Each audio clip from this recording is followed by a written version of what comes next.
Hello, everybody. Welcome back to the Talking City podcast with myself, Connor McGilligan, your multimedia producer, and I'm delighted to be joined by your Manchester City writer as well, Simon Bajkowski. How are you doing, Si? You all right? Yeah, good, Connor. How are you? Not too bad, mate. Not too bad. We've got a lot to talk about today, haven't we? Yeah, football's back. It's back at last. Not the Premier League yet, but we'll get on to that in Act 3. Yeah. Well, I mean, we've had the Women's World Cup as well to keep us going for the summer. We have indeed. Yeah, it's been decent. But obviously it was a nice day at Wembley the other day. City in the Community Shield. But before that, there was a transfer that came to Manchester City, which you've been asked about for the past. It finally happened. Yeah. And I think on the last pod we talked about the private jet from Leipzig that everyone was tracking that wasn't him. But then a few days later, it was all sorted. And Josko Gvardiol joining Man City for £78 million, which makes him the second most expensive defender after Harry Maguire. So, so obviously big relief for City to get over the line. I know fans have been very frustrated, or not some frustrations over not getting loads done in the window, and obviously Gvardiol has kind of dragged on and on. But there was, like we've been saying for a long time, people always thought that it would get done, and it has got done in time for the season. And he started pre-season. He didn't join City, but he started it with Leipzig, so he's obviously fit. It's not like he'll take some time to get up to speed. So he was straight into training with City, and he's available for the start of the Premier League, which is what they would want. These flight tracker things have all got a bit weird nowadays, haven't they? They are everywhere. I'd like to think it was kind of like desperation at not getting much done in the window rather than anything else. Always remember there was a flight tracker when City was signing Dani Alves, I think in Pep's second summer, and people were tracking him coming over to Manchester, and then he literally had like a change of mind on the flight and went to PSG instead. It was like going to Manchester and then diverted. It was like, where's he going? Yeah. People waiting for him at Manchester Airport and he never arrived. I try not to get involved in any flights being tracked, but City have got their man now. And I think fans have got to be satisfied with that. I mean, with what you've seen with Josko Gvardiol in the World Cup and in general, I mean, he's only, 21, 22 years of age? I mean, he looks very, very competent. It looks like he'd fit into this City side quite seamlessly, doesn't he? Yeah, 21. And he was terrific at the World Cup. He really made a name for himself. He kind of got skinned by Messi, which... he's not the first defender to get done by that. And similarly in the Champions League, City played Leipzig and he was terrific in that first leg. Kind of kept Hartland quiet all game. And I think he ended up, did he jump on Diaz's shoulders to score? And then obviously the second leg, 7-0, didn't quite do as well. But, huge talent. And he can play centre-back, he can play kind of left-back, he can play left centre-back on that 3, which City are doing a bit more of now. He can play kind of a bit like Kovacic, his fellow Croatian, can sort of play balls through the lines, which City always like. So I wouldn't say it's an upgraded Laporte, but it's that kind of vein, and obviously 21, he's here for a long time. Yeah, and they've invested as well into his future. I mean, 78 million, It's a lot. Yeah. It is a lot, and City have spent a hell of a lot on centre-backs. But it was centre-backs that kind of won them the treble last season, and if you're going to, if it's a strength, why not make it even stronger? Yeah. I think it kind of makes sense from that point of view. And also, there were plenty of times in the second half of last season when they played 4 centre-backs, sort of in the starting 11. So if you're playing 4 centre-backs, you need at least 6, 7 in your squad to be able to cope with any injuries or anything like that. Nathan Ake wasn't fit enough for the Community Shield after getting injured on tour. So, it does add to that. So, it looks like a really good signing, and I think he will quickly make his mark. Yeah, I think so. I think it's a really top signing. But if we just transition quickly to Wembley, we've not spoken about it yet. Yeah. What are your thoughts on the Community Shield overall, Si? Is it a glorified friendly, or does it mean something? What do you think? Yeah, it's difficult, and sort of Pep has always kind of said, "Oh yeah, it counts, and it's a trophy." And I remember when they won it in 2018, and then they obviously won the league, the Carabao and the FA Cup, and he was very keen to count it as 4 trophies won. But at the same time, for at least the last 3 years, they've kind of gone into it undercooked. It's been used as a game to get fitness back in the legs rather than kind of going for it full throttle as they would a Champions League final or something. And you saw that with like Erling Haaland came off after an hour. It's like, would you do that if it was 0-0 against Arsenal in the league? I don't think you would. So Arsenal fans were bantering him though, weren't they? Yeah. Never going to score a goal again. Yeah. He's he didn't get. I think his XG was 0.00, so That is impressive. Not the best, but kind of a symbol of how little service he had. I think it would have been nice for City to win. I think Arsenal needed to win it far more than City did in terms of kind of where they are in the rivalry. Because like City have lost, but no one's saying, well, they're not going to win the league now. They're still kind of favourites. People know to expect. And, Arsenal gave them a game, but yeah, can Arsenal kind of match them over 38 games? Can anyone match them? Maybe, but I don't think there's any kind of worrying signs from the Community Shield. If City are looking at it and thinking, that's a psychological edge. I mean, you heard Kevin De Bruyne afterwards, and he was almost just like, he was like flippant about it, wasn't he? He was just not really bothered. And I think it's interesting how it is great to have De Bruyne just being flippant at any moment. It's almost like knocked off by it all. Wasn't it? Because he was asked how it felt when the goal went in, and the answer isn't broadcastable. But it was just exactly what you wanted to. Go check that out if you're not seeing it. Yeah, very straight to the point. I think obviously City went there to win the game, and they didn't win the game. But they also used it as part of their preparations for getting ready for the season. Definitely, yeah. I mean, the big talking point going into the game was the Wembley boycott, which obviously we know a lot of City fans were encouraged to not travel to Wembley because of the timing. I think it was the first time in history it had ever been played at that time, I believe, and it was a lot of City fans sort of congregated at the Band on the Wall pub as well, which we'll get onto in a little bit. Yeah. But the atmosphere down there, we were just talking a little bit off air, it was maybe a little bit different to what you'd expect. Yeah, I mean, it was completely different from the start of June when City were there for the FA Cup final, and obviously very different from Istanbul. I think, part of the boycott was, they weren't having a go at any fans that bought tickets who went down to watch it, and the fact that so many season ticket holders stayed away meant that there was the chance for people who don't normally go to games to go, or people who go but don't normally take their families to go and take that. So that there were a lot of families there. There were a lot of international fans there, kind of attending their first Wembley, and it was, there were very few chants, songs heard throughout the 90 minutes. Really, it was people just kind of taking in the game. Whereas say Istanbul, you sort of couldn't move without hearing Rhythm is a Dancer or anything. They were just like, I think the only player chant was for Kevin De Bruyne when he was warming up as a sub. Yeah, the generic one. Yeah, or like a bit of John Stones. But, that is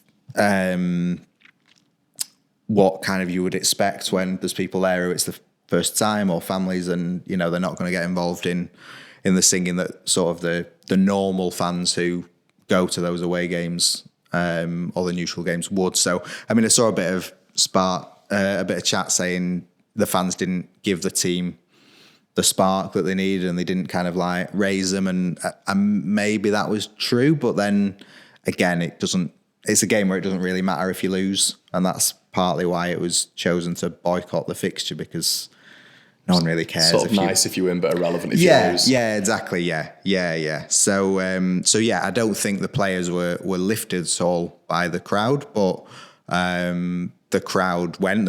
It's impressive from City to sell out so many tickets when so many stayed away, and those people who were there for the first time or whatever will probably go again and again and again, and that's how fan bases build. So it wasn't the normal supporter base, but I think there were kind of positives from both ends of the fans that were there and the fans that weren't.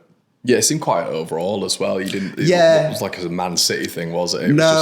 It's difficult because where we were in the press box, we were sort of very firmly in the Man City end, so you can't hear the Arsenal section as much as the City end. But Arsenal weren't that. It had the feel of a friendly more than a final, I would say, sort of both on the pitch and around it. Right, guys, we're going to break there, and we're going to be back in just a second for part 2, where we go into the specifics of the Manchester City-Arsenal game.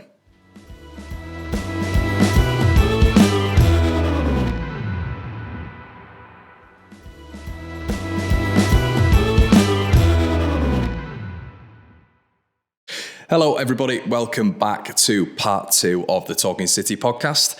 Well, there's a lot to get into. We're going to talk about the actual game now, not everything circulating around it.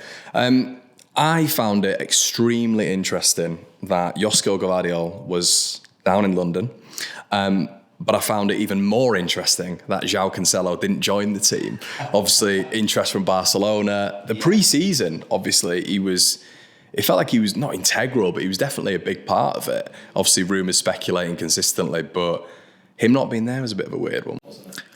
Yeah, it was. And I asked Pep about it afterwards and said, is he in your plans for the season? And he just completely swerved it and just said, he wasn't here today. He had to be with his family, which, kind of doesn't stop any of the idea of what we already kind of know that, he's not going to be part of the plans for the season. You're absolutely right. He did play a pretty big part on tour, played in the games. I think that was kind of City keeping him in the shop window and saying, look, he's a good player. He can do this. But I would still be really, really surprised if he stays at City. And if he does, I can't see him really playing because we talked about Gvardiol coming in. There's so many players that are ahead of him in the pecking order after how spectacularly fell down the pecking order and fell out with the manager last season. It doesn't feel like there's a way back in, and I know Barcelona are interested in both him and Bernardo Silva. It feels like Barcelona are not going to get close to an acceptable bid for Bernardo Silva, but there might be something to be done with Cancelo before the window's out. Because once again, it's like speculative when we think about like Kyle Walker as well. But on that right hand side, if you were to lose Kyle Walker, let's say, João Cancelo almost would be that rotation option, wouldn't he? He would be, but I think with Gvardiol coming in and sort of being able to play on the left, I kind of think that opens up the possibility more for kind of Stones and Akanji to play on that right side, as well as Rico Lewis. So again, I think you've probably got 3 players ahead of Cancelo at right back, even if Walker were to go. And not sure Walker's going to go either. So I can't see a way into the team for him. And we saw last season, or what happened last season was he was really unhappy because he wasn't playing every week. There are so many players ahead of him. He's not going to play anywhere near any week at City. So he needs to go somewhere where he will. As a slight tangent before we get on to the game, I've just thought of this now. They can't lose Kyle Walker, can they? No, I mean, Bayern were really confident earlier in the summer, and it kind of felt like, because City went on tour and it was going to be, is Walker going on tour? And he did, but then Bayern were there and they played them in Tokyo, and it felt almost like, that was the perfect handover if he was going to go. But, he could join Bayern and he'd go with City's blessing. We saw the pictures of him out with Gvardiol for dinner on Friday night. City are doing everything they can to keep him. And the longer, City and Bayern were negotiating for him on tour, and they've still not come to any kind of agreement, which kind of tells you, that not much is happening. So Bayern have given Walker a very attractive offer, and he has been tempted by it. The longer it goes on, I would be surprised. I'd be surprised if Walker were to leave like in the last week of window or once the Premier League has started. I would think summer was the perfect time to do it and then get bedded in at Bayern and a new challenge and get your house and everything sorted over there. Whereas, and like you say, he's been captain at City and the leadership vote is coming up and Gundogan's left. So, Walker could be higher up, could be captain for more games, and will be a more kind of a bigger figure in the dressing room. So, yeah, it's really encouraging for City that he's still there. And you look at how he was like celebrating the goal on Sunday, and he's still massively committed to them. Yes, it does feel like, obviously, with Bernardo potentially going, but Mahrez, Gundogan, and then if he was to go, don't get me wrong, can City replace the quality? Likely. But it is that off-the-field experience and leadership, isn't it? And by all accounts, he's very important behind the scenes. Yeah, it is. And, he was partly tempted by Bayern because he was upset not starting the Champions League final. And, City, there was sort of a period of a few months where they played well without him, and then they didn't need him for the Champions League final. But then you look back to the semi when he was picked to go up against Vinicius and did so well. There's going to be plenty of games where he is needed and his skills are so unique. I don't really think they'd be able to replace him. There's not really anyone in the squad that can do what he does. And looking around in European world football, there's not really too many. And someone who's had 7 years of coaching under Guardiola. Pep doesn't need to think about what Walker will do because Walker knows already. So it will be a huge loss for City if he goes. But, there's certainly a lot more encouragement that he will stay than there was maybe a month or two ago. That's positive, I think. The one replacement that's come in probably was like for like, and it was Kovacic for Gundogan. I thought it looked all right. I thought once again, it's a seamless transition, really. Tidy in possession. He just looked like a City player already, didn't he? Your player ratings, you gave him a 7 out of 10 as well. So he he was decent. He was, I tell you what, he was heavily marked. He was like, Arsenal were on him. Arsenal, they were really keen to stop. What I've been impressed with from him so far is kind of his way he can move between the 8 and the 6 and sort of help Rodri out, and also kind of because Rodri always gets the ball from Ederson or from the keeper, but Kovacic has been able to do that sort of simply, and that eases the pressure on Rodri and maybe stops people targeting Rodri so much if they know that he's not always the one that's going to go back and kind of start the play. But yeah, he's kind of a different player to Gundogan, but will sort of occupy the same space. And he already looks to be ahead of, say, Calvin Phillips in the 6 and the 8 role, which, maybe not that unexpected because he's a really good player. But yeah, not great for Phillips probably if someone else has come in and sort of kept him where he is in the pecking order, I suppose. Yeah, it's going to be another side to Calvin Phillips documentary, isn't it? There's got to be a second series. Yeah. Well, yeah, it'd be interesting because obviously Phillips has made so much about wanting to stay at City and wanting to prove himself this season. I didn't really think he showed that on tour in the performances, and certainly kind of he wasn't as good as Kovacic basically or Rodri.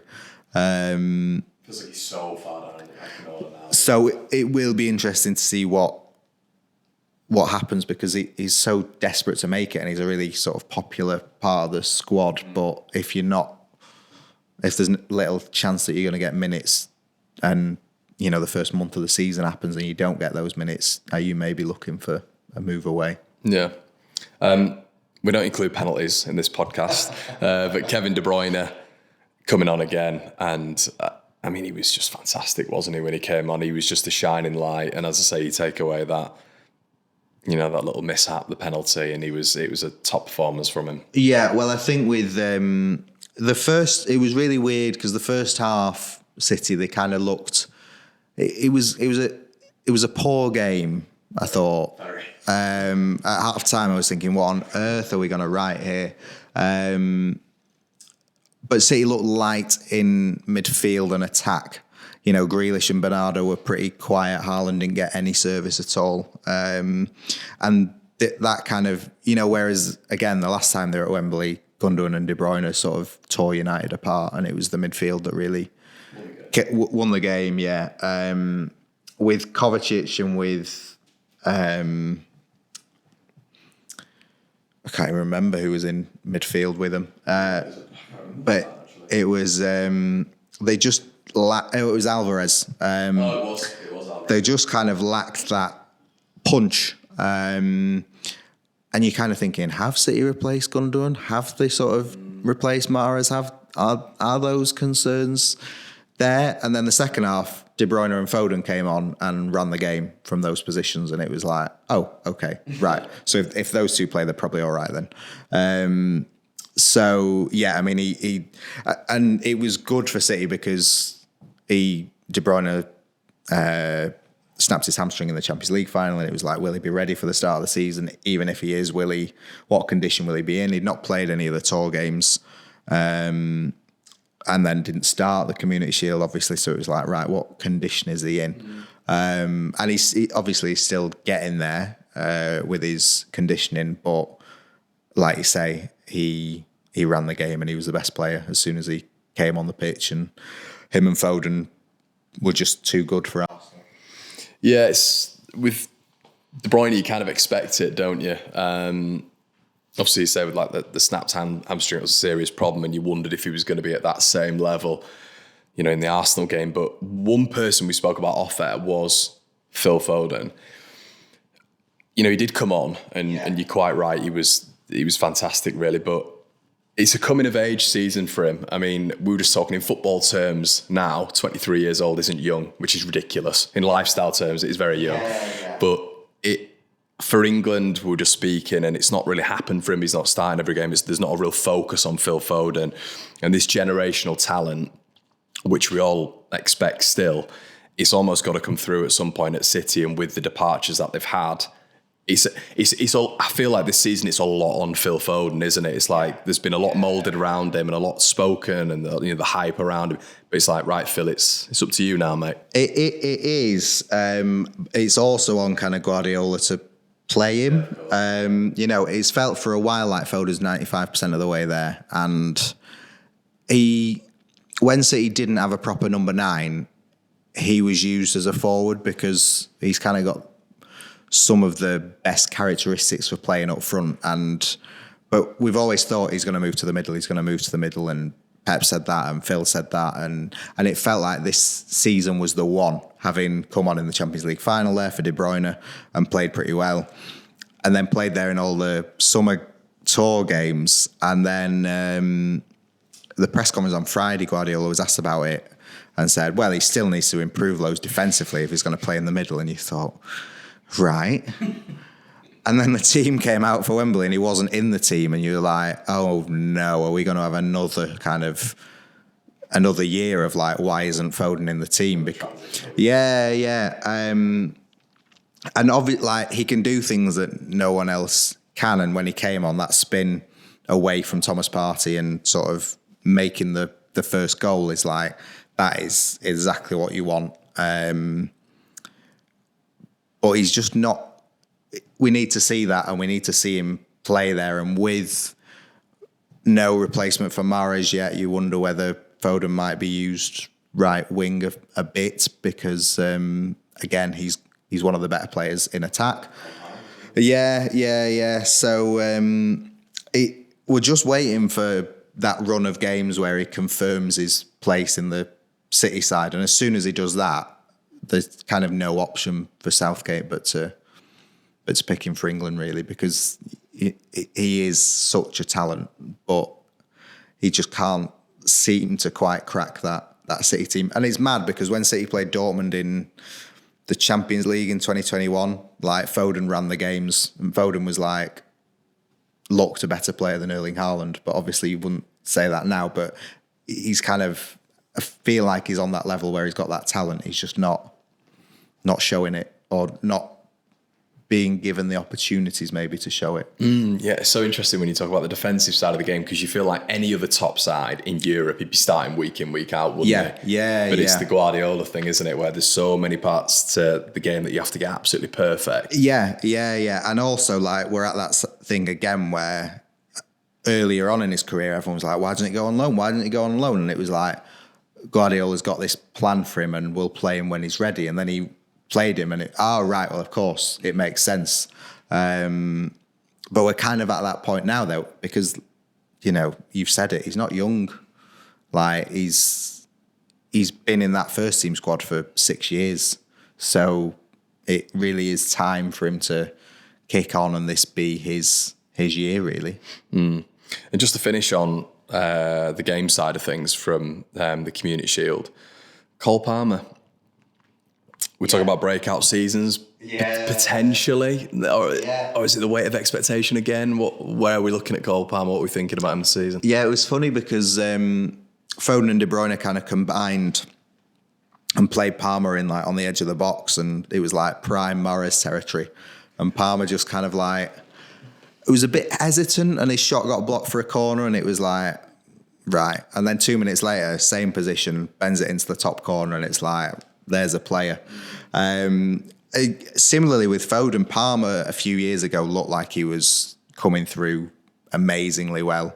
And then he got some niggling injuries and he didn't really make the most of his opportunities last season. So City were planning to send him on loan this season. He still might go out, but they're still working out what to do with replacing Mahrez. Palmer is probably like the most similar to Mahrez you can get, certainly in the current squad. But he really is a good player. He's obviously had the high of winning the under-21 Euros this summer. So yeah, he's feeling good. But he said it after the game because he was asked about his future. Like, he wants to play. So, you know, if City can give him, I don't know, 15 starts, 30 games, then that sounds pretty good. But if it's going to be a case of a few starts in the Carabao and that's it, I think he'd rather be elsewhere, because you've got teams like Brighton who've shown interest in him, and loads of good teams want him and would play him regularly. So I think you'd rather go there if you're not going to get the minutes at City. Right, guys, we're going to break there and join us in Act 3, where we will be discussing City's first game of the Premier League season against Burnley.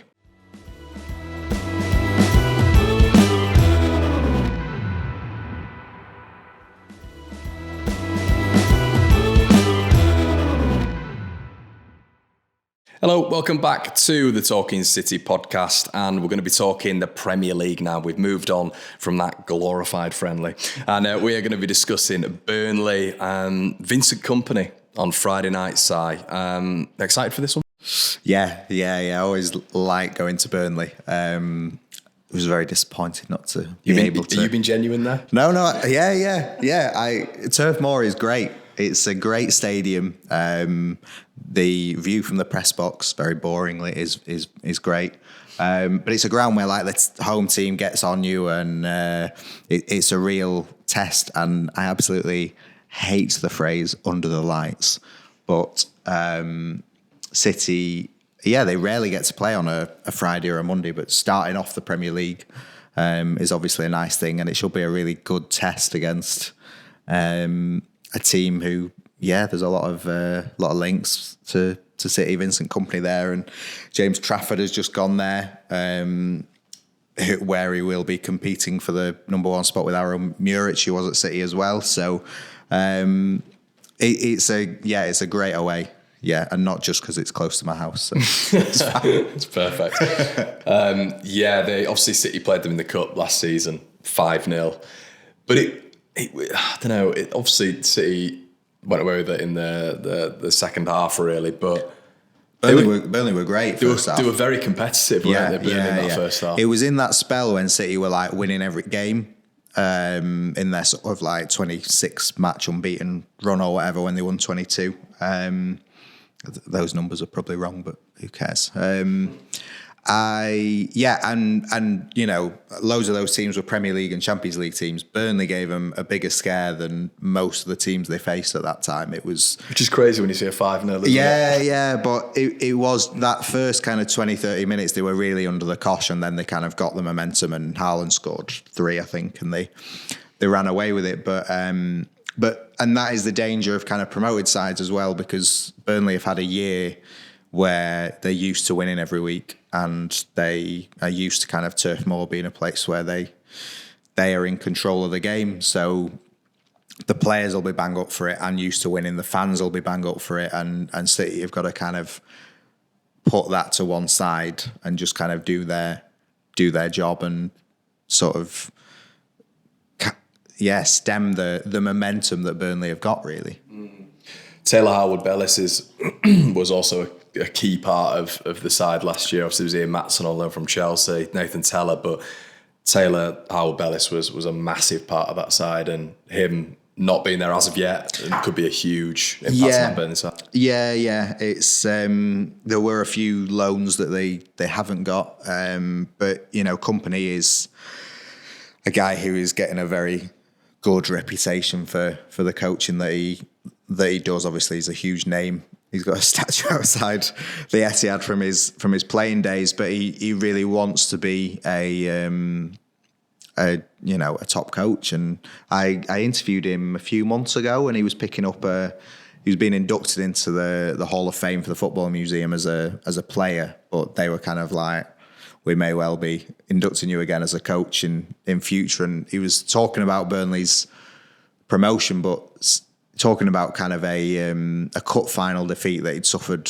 the year before at Anderlecht, and how that had kind of shaped him and fueled him. And it was kind of, you know, even when he was celebrating the good moments, he was kind of remembering those times when they weren't as good. And I think someone like that is on the right path, because they're not going to get carried away by the success that they've had, and Kompany will be the first one that, you know, great, they've made it back to the Premier League, but he won't be congratulating himself and saying, all right, well, whatever it comes next is a bonus. He will make it his mission to make sure they stay up. And previously, under Sean Dyche, Burnley teams kind of stayed up by doing the majority of their work, getting the majority of their points at Turf Moor. So it's going to be a tough place for City to go. Have you got them staying up? I think they stay up. I do. Yeah. I think they're the most, especially, I think you see them, they're buying Sander Berge from Sheffield United. But,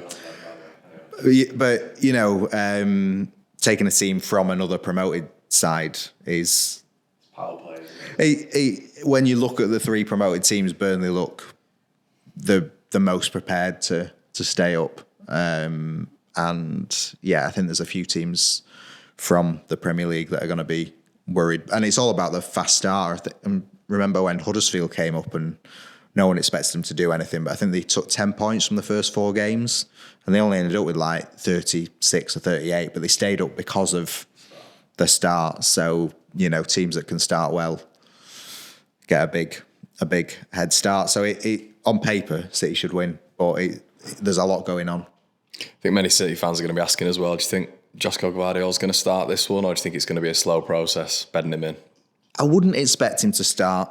I think just because of the options that they've got, and with it being Burnley and the things that could go wrong, I think you're looking at maybe he might start a Super Cup next week.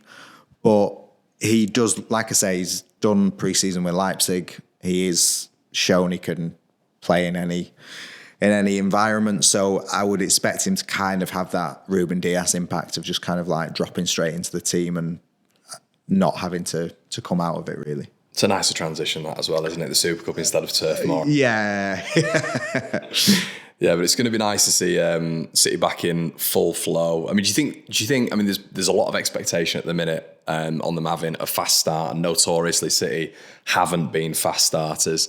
Do you think we're going to see that this season? Do you think there's going to be some real momentum and consistency from last season, or do you think it's going to stutter a little bit? It's hard to predict, isn't it? I think it'll be a slow start. I think, and it's funny because I know City, they've got like a huge performance team, but they did some data into, because everyone keeps saying they have a slow start. They're actually like, right, we're going to sit down and work out, do we have slow starts and why do we have slow starts? And it ended up being kind of like, well, they win 8 out of 10 rather than 10 out of 10 in April. So that's why it's a slow start. I think, I would expect them to drop some points in the first 5-6 games, just because, they deliberately don't kind of overload their players early on so that they're not knackered by the end of the season. Basically, it's a marathon, not a sprint. So, and that as well kind of informed the Community Shield, because like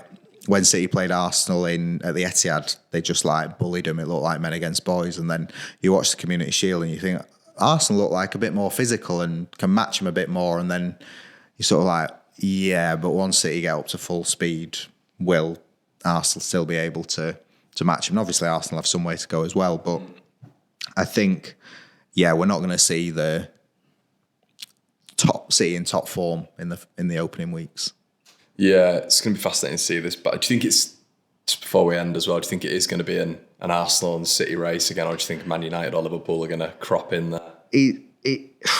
There's a lot of chat, isn't there? Because if Liverpool have really only, in my opinion, have been the only team really who've got to that point with City, and they've also just hit gear as well. I feel like there's so many clubs who, when they get to that stage with City, just are gonna fall off. Arsenal been indicative of it last season. Yeah, well, if we look at, I think if Liverpool get Lavia or another midfielder, you're talking Liverpool have spent enough money to win the league. Arsenal have spent enough money to win the league. United have spent enough money to win the league. Chelsea have spent enough money to win the league. So there's 4 teams there that all should put up a serious title challenge. But City are still kind of the kings to be got at. So it should be another interesting year. Whether Arsenal can maintain what they had last year, and it will be more difficult for them because they were the surprise package last year. And now teams will know what Arsenal are about. And and even because, I always think back, City are kind of like, their 17-18 team is remembered as like one of the most entertaining with Sterling and Sane, and it was, but it was also, they were coming off a year where they'd not won anything, and they just blew teams away. And the following season, every opposition team was almost like 5 yards further back from kickoff. It was like, you're not going to get us. You're not going to do what you did last season to us this time. So Arsenal will get that a bit more. United, I think, have signed well. They've strengthened key positions, so that should help them. I think Liverpool needed to transform the midfield and have done. And Chelsea, who knows? But sort of Chelsea should be kind of more organised, or just a bit more consistent with Pochettino, you would like to think. Youngsters as well, isn't it? I feel like he's going to improve the youngsters a bit. Yeah. So you would kind of think there's a bit less chaos, a bit more organisation at Chelsea. So again, we'll see with fast starts. I think with City, with their starts, they will just be looking to be in and around that front pack. They won't look to lose too much ground on anyone, but they won't be too bothered if they're not top. But it's like Chelsea Liverpool on the opening weekend is an instant, let's overreact to that and see who's going to win the title based on that. But it is really interesting again. I'm going to go with a 3-0 City win on Friday. I'm going to push you for a score prediction as well. I think they'll win 3-1. But I'm also, while we're doing wild predictions, I'm going to say Liverpool are going to be City's toughest competitor this And I season. will sit on the fence and agree with you as well. Well, look, it's not sitting on the fence. That's fine. Yeah, no, I think so as well. It's going to be so interesting. Lavia would be a really top signing for them. And I think if they're able to... This experience again, though, isn't it? It's like, obviously, Fabinho's gone, Henderson's gone. It's that whole thing we're talking about with City where it's like, you get those older heads behind the scenes leaving. It's like, what sort of impact is that going to have? And it's Szoboszlai obviously coming into cracking signing, but you do feel that with Salah's going to score another 40 goals this season, but you feel if Gakpo and Nunes are able to click, obviously Diaz is going to be fully fit as well. It's and Jota, it's a potent front five, really, isn't it? Yeah, and what we were just talking about with Arsenal, Liverpool had last season, where they'd obviously gone so close to beating City and nearly winning the quadruple. And then you've got to put that disappointment behind you, and they really didn't, and it all fell apart a bit. And they struggled all season pretty much. But they'll be coming into this season now with teams thinking they're beatable and thinking they can get at them, and they're a bit more ordinary than they were. Now, if they're on it, and if Klopp's kind of rediscovered what makes them tick, then they can really take advantage of that and push hard for the title. Whereas Arsenal have got to sort of put losing to City, having led the Premier League for so long, behind them, and none of them have won the Premier League, have they? So they've got to sort of draw on things that they don't know. Ramsdale said it was a mental block unlocked to beat City in the Community Shield. We'll see if that helps them. Coming from behind and then getting the win on penalties, it might do. But I do think it's going to be tough for them, both in terms of opponents expecting more and still that mental, can you go again against sort of a team that's seen as a juggernaut? Trying to think of another sort of like category that we can discuss. Maybe flop of the season. Wait to the end of the transfer window for that one. Yeah.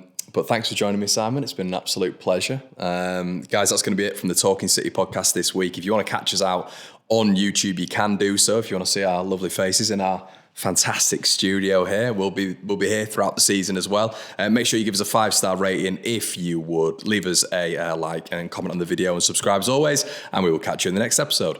Cheers.